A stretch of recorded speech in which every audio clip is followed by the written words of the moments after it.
Բարի սրտի լույսը։ Մի փոքրիկ գյուղում ապրում էր մի տղա, անունը Կարեն։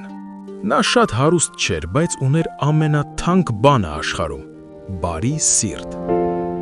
Մի օր Կարենը գնում էր գյուղի ճանապարհով եւ տեսավ մի ծեր տատիկի, ով ծանր զամբյուղ էր տանում։ Կարենը անմիջապես մոտեցավ ու ասաց. «Տատիկ, թույլ տուր ես օգնեմ քեզ»։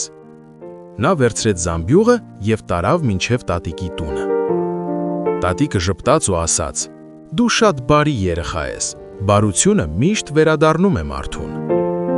Հաջորդ օրը Կարենը ճանապարհին հանդիպեց մի հոգնած ճանապարհորդի, նա սոված էր։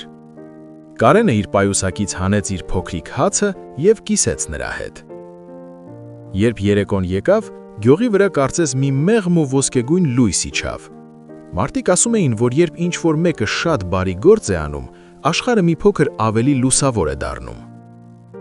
Այդ օրվանից գյուղում բոլորը փորձում էին օգնել իրար, քանի որ տեսել էին, թե ինչպես մեկ փոքրիկ բարությունը կարող է մեծ լույս բերել աշխարհին։